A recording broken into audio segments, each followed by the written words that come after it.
tongue and I'll know you. Kiss me till you're drunk and I'll show you all the moves like Jagger. I've got the moves like Jagger. I've got the Ooh, baby. Welcome to the Flipped Classroom where we got math moves way better than Jagger. But anyway, I tell you, we've been really into the show The Voice, and I tell you, the artist of that song has really been killing it. He's got a stacked team, and it's going to be a major upset if one of his singers doesn't pull it off this year. But anyway, today we're going to get after it. We're going to talk a lot about circles. We're going to have circles growing out of our ears by the time we're done with this lesson. The first thing we want to get underway here is just what is the standard form of the equation of a circle? It's going to look a little overwhelming, but here it goes. We're going to take the quantity x minus h. We're going to wrap it up and square it, plus the quantity y minus k, wrap him up and square him, equals the radius squared. And so when we look at the standard form here, there we go. We're going to say that the ordered pair h comma k represents the center point of my circle. And then, of course, r represents the length of my radius for my circle. And those are the two important criteria. If we know the center of a circle, if we know the radius of the circle, those two things together, we can draw a dynamite picture. And vice versa. If we know the center and the radius, we can write a dynamite equation representing that. The only other possibility I want to pose is, what happens if my circle happens to be centered right at the origin? This is a very common occurrence. What happens if we're centered right at the origin?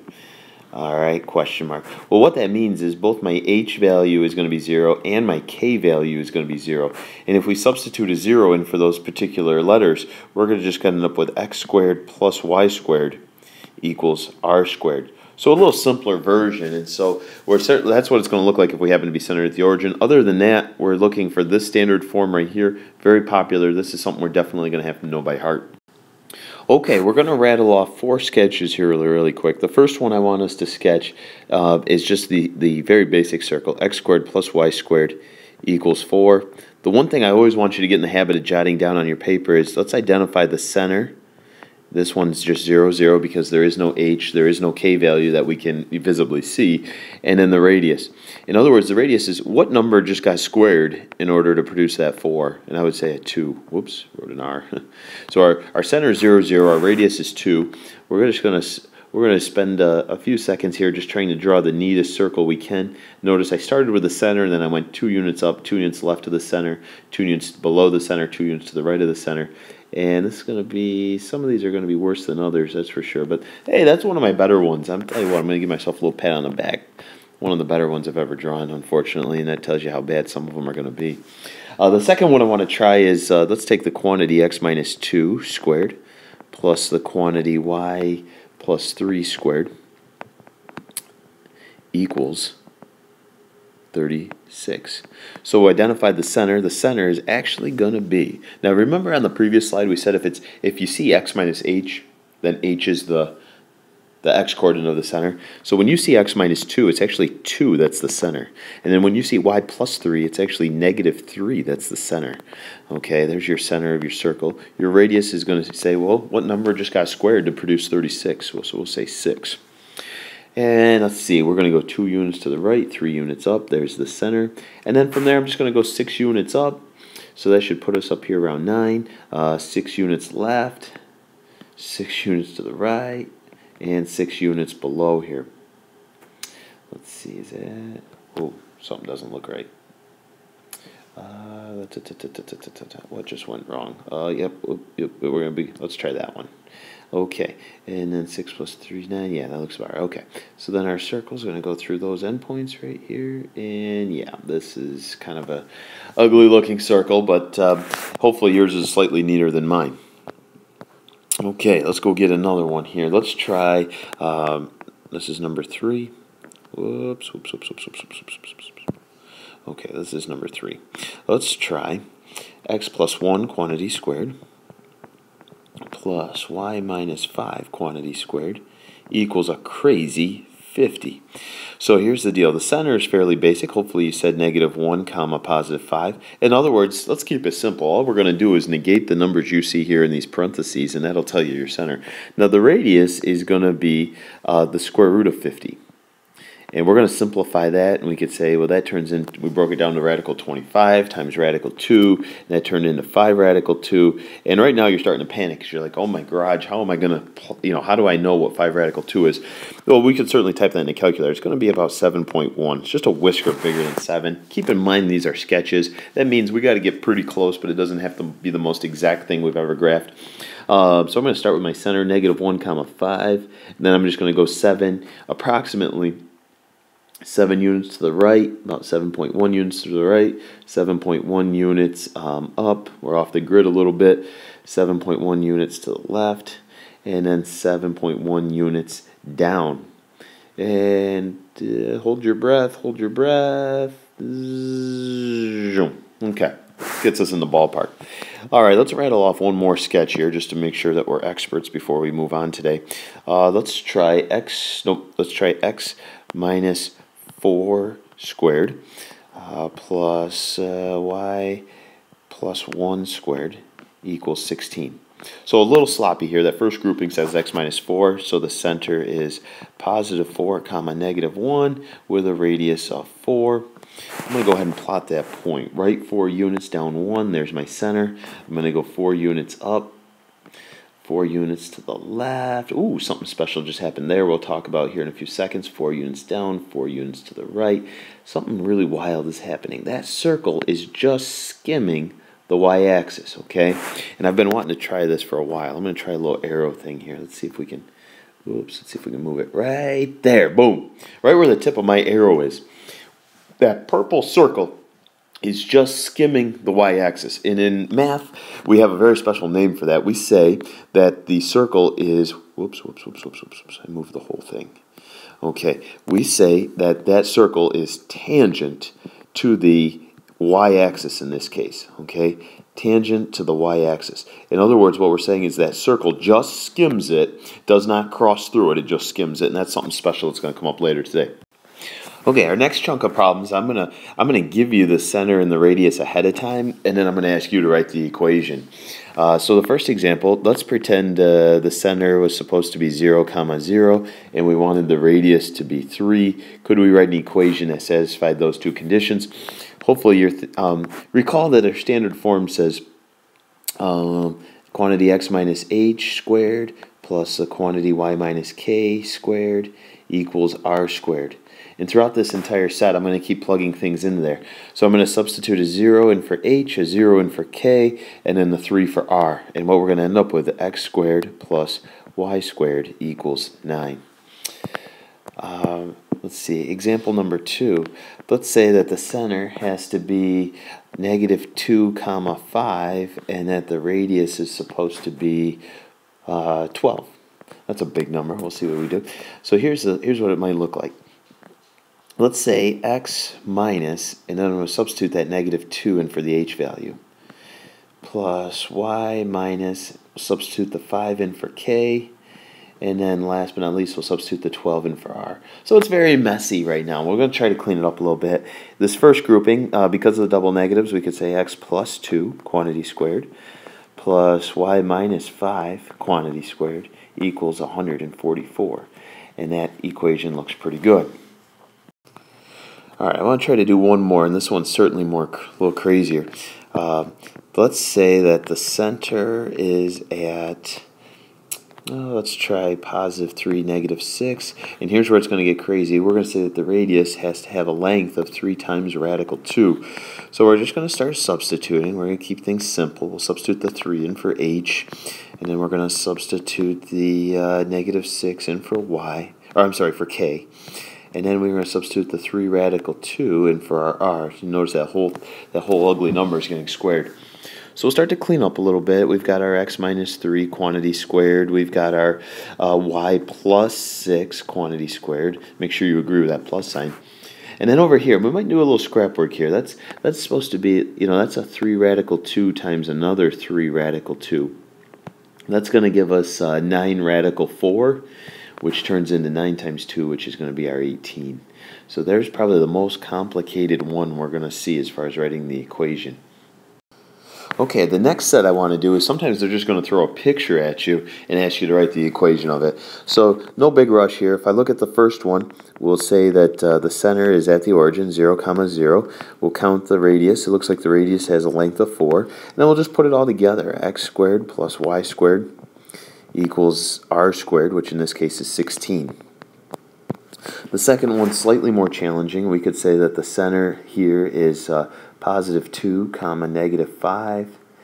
And then, let's see, how long is that radius right there? It looks like the radius is about 3 blocks. So if we put it all together, we could say x minus 2 quantity squared plus, here's where your double negative is going to kick in. We're actually going to end up with y plus 5 quantity squared equals 9. And then we'll get one more down here at the bottom of the screen. This time it looks like the center right there is at 1, 2, and the radius has a length of, let's see, starts at 1, ends at 5. So we'll say the radius has a length of 4. And our center was 1, 2. So our equation says x minus 1 quantity squared plus y minus 2 quantity squared equals the radius squared, which in this case is 16. So there it is. Just take your time. If they give you a picture, just take an extra second, write down the center, write down the radius before you try to write out the entire.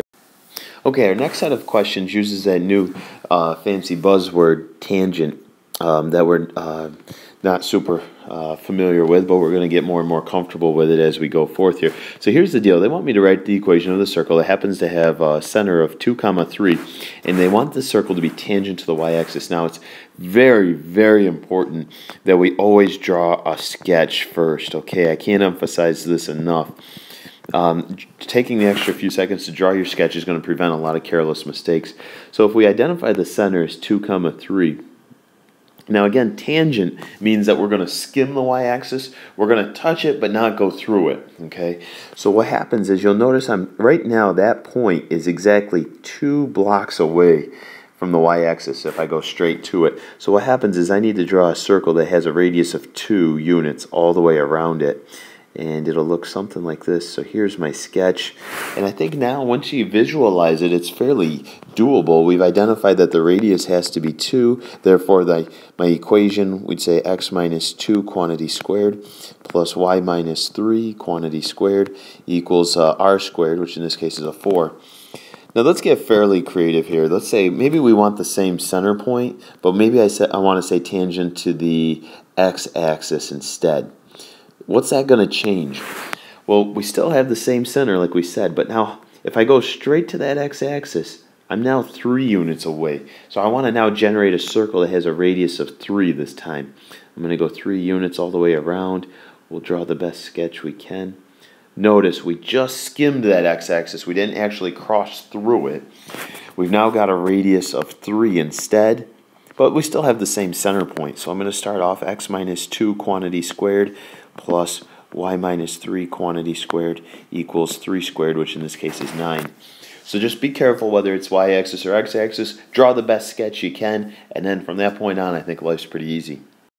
All right, let's try another very, very similar problem. They're going to ask us to write the equation of another circle who has a center of -4, -1. So I'm going to go ahead and get my pen right on -4, -1 right here. And the first thing they want us to do is to be tangent to the y-axis. They want us to just skim that y-axis. If I draw a line straight over, I'm 4 units away from the closest point on the y-axis. So I'm going to then draw a circle that has a radius of 4 all the way around. Nice visualization here with our sketch. Always kind of hold my breath when I start drawing these. So if we know our center, we've just identified by our sketch that we have a radius of 4. Let's put it all together. Watch out for the double negatives here. This is going to turn out to be x plus 4 quantity squared plus y plus 1 quantity squared equals the radius squared, which in this case is 16. Again, we want to play. We want to get a little creative and crazy here. Let's pretend that we want it to be tangent to the x-axis now instead. Parts of this are going to change. Parts are going to not change. For instance, the center is not going to change. Notice we're real tight there. We're only 1 unit away from the x-axis, so we're going to go 1 unit all the way around, real tight tiny little circle now with a radius of 1 this time. The x plus 4 stays the same. The y plus 1 stays the same. But now our radius is 1 squared, which just turns out to be 1. So hopefully you feel pretty comfortable with it being tangent to an axis. Let's all agree on this. Our sketches are not only recommended, but mandatory here. Something very simple, but it's going to make sure we don't make any careless mistakes. For our next example, it's kind of a two-part question. They want us to first of all sketch a given circle that's written here in green. Once we get that one sketched, we're then going to try to shift that circle up 3 units, or I'm sorry, 3 units to the right, and then 4 units up. And then once we get that shifted, 3 units to the right and 4 units up, we're then going to try to write the equation of that new circle. So first things first, the one that was given here in green, can you identify the center fairly comfortably? I'm going to say the center is -2, +1, and that the radius is 3. So we're going to go 2 units left, 1 unit up. I'm going to try to be real careful. My axis is a little bit shorter this time. And then we're going to go 3 units in all directions here. Let's see, boink, maybe. There we go. There we go. All right, hold your breath. Boom, there it is. Not too bad, not too bad. Okay, now once we get that sketched, now we're going to try to shift that rascal 3 units to the right. Now what I'm going to do is I'm going to focus on my center point. I'm going to take my center point 3 units to the right, 1, 2, 3, and then up 4 units, 1, 2, 3, 4. So right about there. Ooh, kind of an ugly blob. That's actually at 1, 5 right now. So the new center is at 1, 5. And then what's going to happen is every other point on that circle is going to shift 3 units to the right, 4 units up. So the radius actually stays intact. So we're still going to go 3 units in all directions here. And we'll get the same size circle. We just kind of shifted it or slid it over. So our radius is still a 3. And I'm just going to say x minus 1 quantity squared, y minus 5 quantity squared equals 9. So again, when we shift things or when we translate things, the center definitely changes, but the radius does not. Okay, we're coming down the home stretch. We got our 2 toughest problems left here. But again, we're going to make the sketching part mandatory. I think it's also very important to copy down, although the directions here in this box at the top are very wordy, I think it's very important to copy down the entire set of directions. They're asking me to write the equation of a circle that has a center of -3, -6, and that same circle has to pass through the point -4, 8 at some point. So let's go ahead, let's plot our center, -3, -6. We're going to be, whoops, I got to get the pen activated here. Okay, -3, -6 sitting right there. And then it has to also pass through the point -4. Whoa, this is going to be a monster. Okay, so this is going to be a very large circle that spills way off the graph paper here. If we here's my center, we're going to label that C, and then here's my other random point P that the circle has to pass through. So my circle might look like this a little bit, and then it's going to spill off the paper and so forth. But what are we missing? We've got the center, that's going to help us a ton, but what other crucial piece of information are we missing that's keeping us away from writing the equation? Hopefully you said to yourself, I need to know the length of this radius right here. The distance between point C and point P represents the length of my radius, and I need to find that length. So we're going to dig way back into your geometry experience, and we're going to pull out that distance formula, and I'm sure it's rolling right off the tip of your tongue. It's got that ginormous radical sign, and then it's x sub 2 minus x sub 1. Let's make sure those are subscripts. We're going to wrap that quantity up and square it, plus y sub 2 minus y sub 1, wrap it up and square it. Again, very neat handwriting here, very good notation. Let's make sure our subscripts look like subscripts and that our exponents look like exponents. From here, I'm just going to start to substitute in. I'm going to be very consistent here. I'm going to say the -4 minus the -3. -4 minus a -3, quantity squared. And then we're going to go 8 minus a -6. minus negative 6, quantity squared. Make sure the radical goes all the way across. Just a little bit of number crunching here. The double barrel negative turns into a plus. That's negative 1 squared, positive 1. 8 plus 6 is 14. 14 squared, I believe, is 196, and you guys can holler at me tomorrow if that's wrong.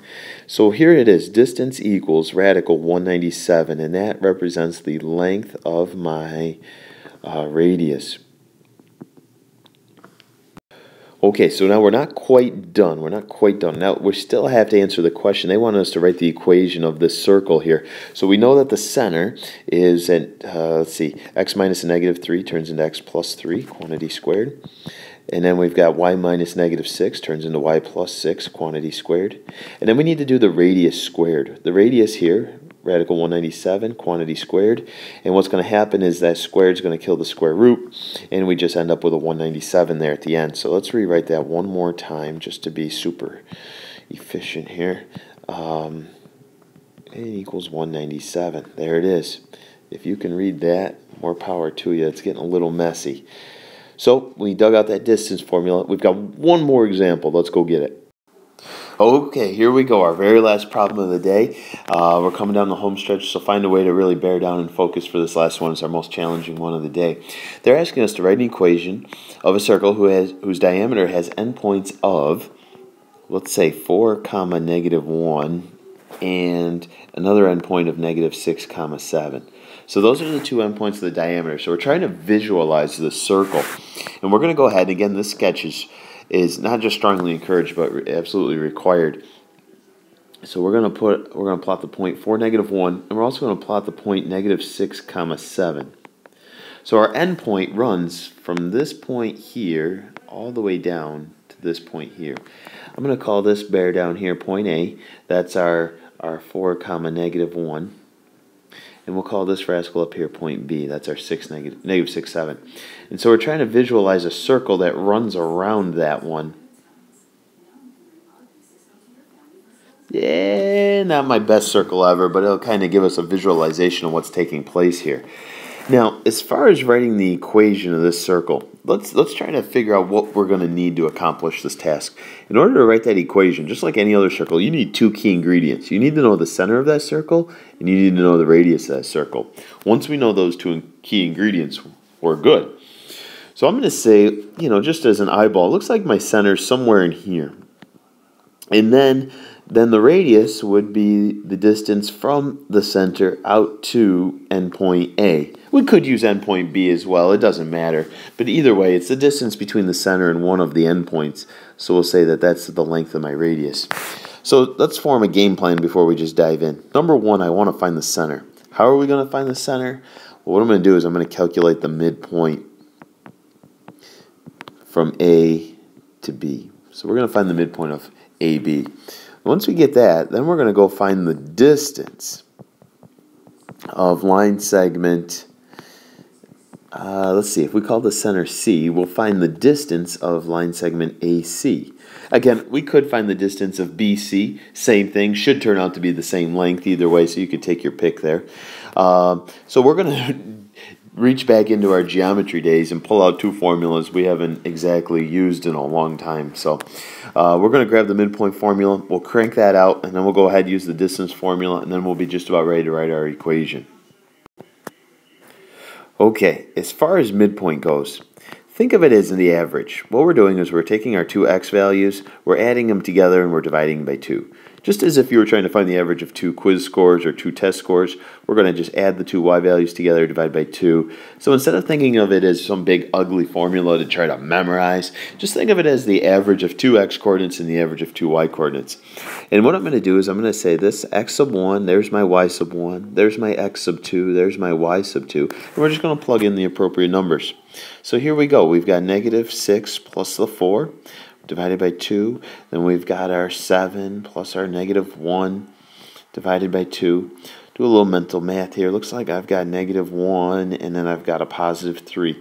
And you know what? Just using the old eyeball test, I do think that that point corresponds quite nicely to what we predicted was the center of our circle over there. So the last thing we're going to try to do now, step 2, is we're going to try to find the distance between that center and point A right here. So we're going distance from center to point A. And our crazy distance formula, it's going to be the difference of our two x values. So I could say there's my x1 and my y1 maybe. Here's my x2 and my y2. So I'm going to say, let's see, x sub 2 minus x sub 1. So let's go negative 1 minus 4, wrap it up, square it. And then we'll say y sub 2 minus y sub 1, wrap it up and square it. See, working horizontally here, we could say, let's see, that's going to give me negative 5 squared. It's going to be 25. Let's see, that's a 4 squared. I get 16. So the distance of my radius is actually radical 41. Not the prettiest number we've ever seen, but we'll go with it. We can use that. We can use that. So here we go. We've got the center here. We've got our length of our radius here. We're ready to rock and roll. Now, the standard form of a circle should be x minus h. X minus negative 1 turns into x plus 1. And then it says y minus k. I'm going to say y minus 3, quantity squared. And then the last thing it says is you want to take your radius and square him. Well, if I take my radius and square him, the squaring is going to end up killing that radical, and I'm left with just 41. So here we go, ladies and gentlemen. There's the wild equation of a circle whose diameter has these random endpoints that they listed at the beginning of the problem. And that's all she wrote for circles tonight. Hopefully it makes sense, and we'll see you guys tomorrow.